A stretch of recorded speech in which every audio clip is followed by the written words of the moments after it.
चलो ठीक है, जय श्री राम। जय श्री राम। अभी जाएंगे प्रयागराज। अच्छा, नेपाल में आप कहाँ जा रहे हैं? अच्छा, मुझे काठमांडू, पोखरा, मुक्तिनाथ, हाँ उधर। नमस्कार मित्रांनो, मी भगवान निळकंठ स्वागत करतो तुमचं आणखीन एक नवीन ब्लॉगमध्ये। मागच्या ब्लॉगमध्ये आपण बघितलं होतं कॅलेंजर किल्ला, गुप्त गोदावरी आणि चित्रकूट। तर मित्रांनो, या ब्लॉगमध्ये आपण जाणार आहोत प्रयागराजमध्ये बघणार आहोत आपण त्रिवेणी संगम नंतर आपण बडे हनुमानजीचं दर्शन घेऊन आपण जाणार आहोत वाराणसीमध्ये आपण काशी विश्वनाथांचे दर्शन घेऊन पुढे जाणार आहोत राम मंदिर बघण्यासाठी अयोध्येत गेल्यावर आपण राम मंदिराचं दर्शन घेऊन त्यानंतर आपण जाणार आहोत पुढे नेपाळ बॉर्डर आणि नेपाळ बॉर्डरला आपला आजचा मुक्काम होईल। त्यानंतर उद्या आपण एंटर करू नेपाळमध्ये आपण कुठे फिरणार हे तुम्हाला व्हिडिओच्या शेवटी कळेल, तर व्हिडिओ शेवटपर्यंत बघा। आवडल्यास लाईक आणि सबस्क्राईब करा आणि तुमच्या मित्रांसोबत शेअर करा। तर मित्रांनो, आपण सध्या आहोत प्रयागराजमध्ये आणि समोर जो बघताय ना तुम्ही हा पूल, हा आहे गंगा नदीवर। हा पूल क्रॉस करून आपण जाणार आहोत त्रिवेणी संगम तो जिथं कुंभमेळ्याच्या वेळेस शाही स्नान होते त्या ठिकाणी आपण जाणार आहोत। तर मित्रांनो, या सर्कल मधून सरळ जाऊन समोर एक ब्रिज आहे, आपल्याला ब्रिजच्या वरती नाही जायचंय, ब्रिजच्या खालून जायचंय आणि ब्रिजच्या खालून गेल्यानंतर आपण सरळ एंट्री करणार जिथं पार्किंग वगैरे असतं ना कुंभमेळ्याच्या वेळेस तिथे। ज्या 2025च्या कुंभमेळ्यामध्ये जे इथं आले असेल त्यांनी इथली गर्दी आणि इथली व्यवस्था अनुभवली असेल। खूप ट्रॅफिक होती त्यावेळेस इथं, लोक 13 ते 14 किलोमीटरवरून पायी आले इथं त्रिवेणी संगमला स्नान करण्यासाठी। हे समोर बघू शकता तुम्ही, हे आहे गंगाघाट आणि संगम न्यूज पॉइंट थोडंसं पुढे 500 मीटर 500-600 मीटर तर जाऊया तिकडं। 13 जानेवारी ते 26 फेब्रुवारी 2025 त्यावेळेस इथं एवढी गर्दी होती, तुम्ही लाईव्ह बघितली असेल, कोणी इथं येऊन बघितलं असेल। इथं चालायला आणि फिरायला सुद्धा जागा नव्हती, एवढं पॅक होतं, एवढे लोक इथं शाही स्नानासाठी वगैरे आले होते। त्रिवेणी संगम जवळ एक प्रसिद्ध असं हनुमान मंदिर आहे, जे बडे हनुमानजी मंदिर म्हणून ओळखले जाते। हे आपल्या राईट साईडला आहे, इथं पण आपण दर्शनासाठी येणार आहोत। आणि कुंभमेळ्याच्या वेळेस खूप गर्दी होती, त्यावेळेस दर्शन पण बंद केलं होतं त्यांनी। कसं वाटलं आपलं समोर भारताचा झेंडा समोरच बघा वरती, तर हा किल्ला आणि हे बडे हनुमानजी मंदिर आणि इथून पुढं थोडंसं अंतरावर 150-200 मीटरवर ते त्रिवेणी संगम आहे, जिथं शाही स्नान ते साधूंच्या पालख्या वगैरे जायच्या, ते थोडंसं पुढे ते पण बघूया।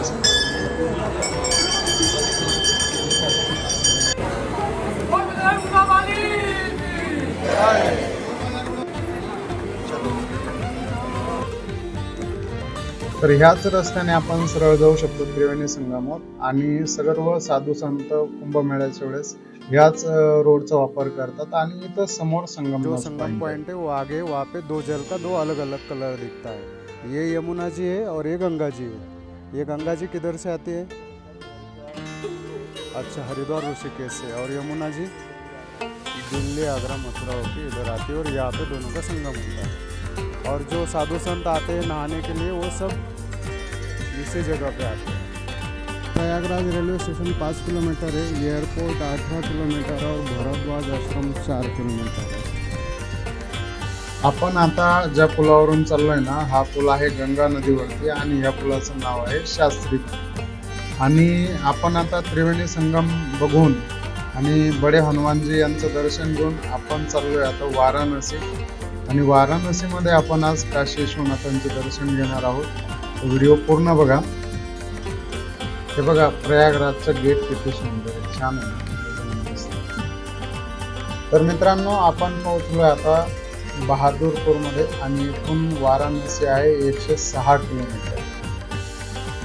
आपण आता पोहोचलोय वाराणसीमध्ये आणि वाराणसीचेच अजून 2 नाव आहेत, बनारस आणि काशी। काशी हे नाव काशी विश्वनाथांच्या नावाने।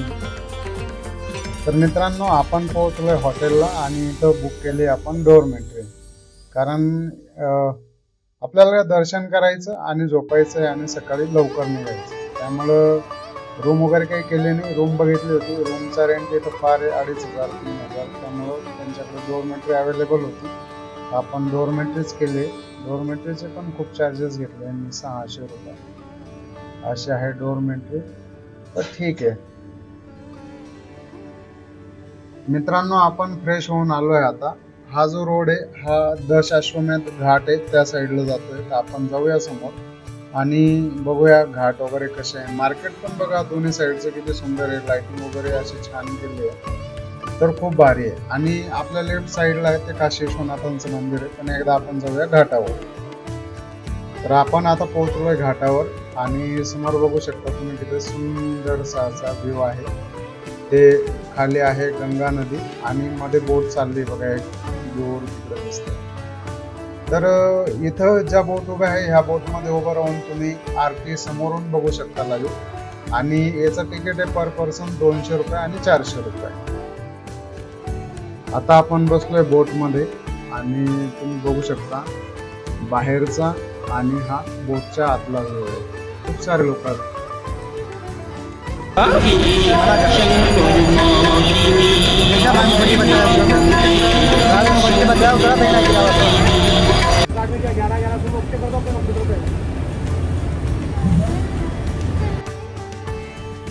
काशी विश्वनाथाच्या मंदिराचं हे एंट्री गेट आहे घाटाच्या साईडने.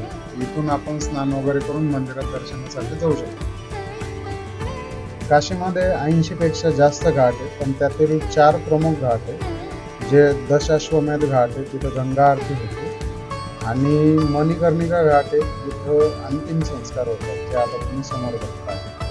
त्याच्यानंतर एक अस्सी घाट आहे, तिथं गंगा नदी अस्सी नदीचा संगम होतो. आणि एक हरिश्चंद्र घाट आहे, त्या हरिश्चंद्र घाटावर राजा हरिश्चंद्राने त्यांच्या मुलाचा अंतिम संस्कार केला होता. तर मित्रांनो आपण ह्याच हॉटेलला थांबलेलो होतो आणि इथून आता चेकआउट केलंय.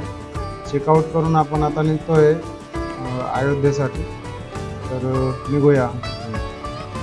मित्रांनो आपण मंदिरात जाताना मोबाईल कॅमेरा वगैरे सर्व हॉटेलला ठेवून गेलो होतो, त्यामुळं मंदिरातले फोटो व्हिडिओ काहीच काढता आले नाही. आणि मला असं सांगितलं होतं की तिथे मोबाईल वगैरे अलाउड नसतो. मी आमच्या इकडले एक पुजारी आहे त्यांना फोन केला होता, त्यांनी सांगितलं होतं आपण शयन आरतीला वगैरे जाऊ म्हणून. पण मी त्या अगोदरच गेलो होतो आणि छान असे दर्शन झाले. पण फोटो व्हिडिओ वगैरे मोबाईलने जाणे त्यामुळे नाही काढता आले आणि तुम्हाला त्याबद्दल ते दाखवताना त्याबद्दल सॉरी. कसं आहे मंदिरात मोबाईल वगैरे अलाउड नसतो, तर ठीक आहे. आणि समोर बघू शकता हनुमानजी किती उंच मूर्ती छान अशी. हे जे साईडचे वॉलवरती चित्र दिसत आहे ना, हा ॲक्च्युली उड्डाण पूल आहे. या पुलाच्या स्टार्ट पासून तर एंडिंग पर्यंत छान अशी चित्रकला केली आहे. आणि हे बघायला भेटेल तुम्हाला वाराणसी ते अयोध्या हायवे. तर मित्रांनो इथून अयोध्या आहे 130 किलोमीटर आणि पुढं आहे सुलतानपूर. हा सुलतानपूरचा ब्रिज आहे. ते इथं लक्षात ठेवायचं आहे, ब्रिजच्या खालून आपल्याला जायचं आहे. वरून जर गेलो तर आपण गोरखपूर चालला जाऊ, आपल्याला जायचं आहे अयोध्या, त्यामुळे इथून पुलाच्या खालून घ्यायचं. नाहीतर मिस्टेक झाली तर समोर जाऊन परत यावं लागेल, बाकी काही नाही. इथून आपण जाऊ आता सरळ अयोध्या. आता आपण पोहोचलो अयोध्येमध्ये. अयोध्येमध्ये समोरच बघू शकता तुम्ही धनुष्यबाण, त्या खाली लिहिलेलं आहे अयोध्या नगरीमध्ये आपलं स्वागत आहे. छान असं भारी वाटले का मला बघून. हे जे पोलीस आहे यांना विचारून बघू आपण पार्किंगची काय व्यवस्था आहे ते. जर इथं अलीकडं असेल कुठं तर ठीक. पार्किंग नाही म्हणतात ते. इकडे ह्या साईडला आतमध्ये कुठेतरी पार्किंग आहे आणि मंदिर आहे सरळ.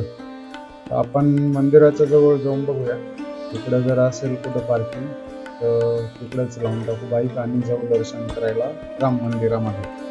आता आपण पोहोचलोय मंदिराच्या जवळ. इकडे ट्रॅफिक जास्त आहे, तिकडे कमी होतं. आणि इथं कोणाला तरी विचारून वगैरे बघू बाईक लावायची काय व्यवस्था होती. इथं असे बॅटरी कार पण चालतात. भाई दर्शन करके आने तक बाइक लगाओ, इधर लगा दो ना, ध्यान रखेंगे आप, सामान है उस पे. ठीक है.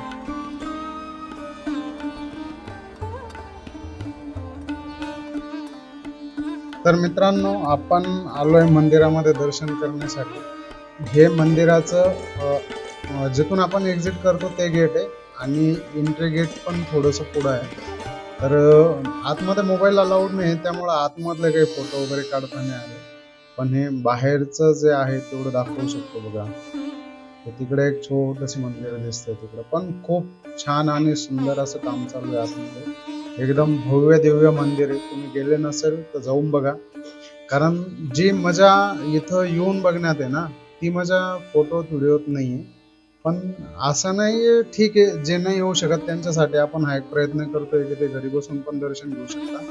पण जे इथं आल्यानंतर, मंदिरात आल्यानंतर जो अनुभव येतो डोळ्यांनी बघितल्यानंतर आणि फोटोमध्ये पाहिल्यानंतर, त्याच्यात थोडासा डिफरन्स आहे. आता बोला. परळी वैजनाथ महाराष्ट्र बीडमधून आम्ही आलो आहोत. आम्हाला आपण इथं मराठी बोलणारी एक व्यक्ती भेटला आणि आपल्याकडून आम्हाला असं ऐकायला मिळालं की आपण मोटरसायकल बाईकवर एवढा सगळा प्रवास करून रामदर्शनासाठी इथं आला आहात आणि पुढे तुम्ही नेपाळमध्ये सुद्धा पशुपतीनाथासाठी जात आहात. विषय बोललं तरी चालतं. हे सगळे मंडळी महाराष्ट्रातून आलेली आहे. चलो ठीक आहे. जय श्रीराम. जय श्रीराम. माझ्या लेफ्ट साईडला जे बघताय ना, इथून मंदिरात जाण्याचा मार्ग आहे. समोर ते लाईट वगैरे लावला आहे तिथे, ही एंट्री कमांड येते. आणि पुढं गेल्यानंतर चेक पॉईंट आहे, तिथे तुमचे बॅग वगैरे चेक होतात. आणि बॅग वगैरे चेक करून झाल्यानंतर अजून समोर गेल्यानंतर लॉकर रूम आहे. त्या लॉकर रूममध्ये तुम्हाला चार्जेस वगैरे काहीही पे करायचं नाही, फ्री ऑफ कॉस्ट आहे. मोबाईलसाठी वेगळं आहे, बॅग ठेवण्यासाठी वेगळं आहे, चप्पल ठेवण्यासाठी वेगळं आहे. म्हणजे एकाच काउंटरला नाही, 2 अलग अलग काउंटर आहेत. तिथं तुम्ही चप्पल ठेवू शकता, एका ठिकाणी मोबाईल आणि बॅग ठेवू शकता. तर सुविधा खूप छान आहे. तुम्ही येऊन स्वतः अनुभव घेऊ शकता इथून. आता आपण अयोध्या सिटीच्या बाहेर आलो आहे. इथं समोर बघू शकता तुम्ही सूर्यदेव आणि त्यांचे 9 घोडे रथाचे. छान असं देखावा इथं पण केला, भारी वाटलं बघून. येथून राईड घेऊन आपल्याला जायचं आहे नेपाळ बॉर्डर आणि आपण सिनोली बॉर्डरवरून नेपाळमध्ये एंटर करणार आहे. तर ते इथून आहे 175 किलोमीटर आपल्याला जायचं आहे बघा आता. तर बघूया समोर रोड कसा भेटतो. हायवे चांगला असेल तर लवकर पोहोचू, रस्ता खराब असेल तर थोडासा उशीर लागेल. भगवान गौतम बुद्ध स्मृति द्वार, छत्रपती शाहूजी महाराज स्मृति द्वार. आपले शाहूजी महाराज, छत्रपती शाहूजी महाराज, महाराष्ट्रातले राजर्षी शाहूजी महाराज, त्यांची कमान इकडे आहे. छत्रपती शाहूजी महाराज प्रवेशद्वार. वाह, 44 लुम्बिनी बॉर्डर सीधा है. बस कुछ नहीं सर. कहाँ से हो? यूपी से. गाड़ी नंबर महाराष्ट्र का दिखा, इसलिए मैंने आपको हाथ दिया था.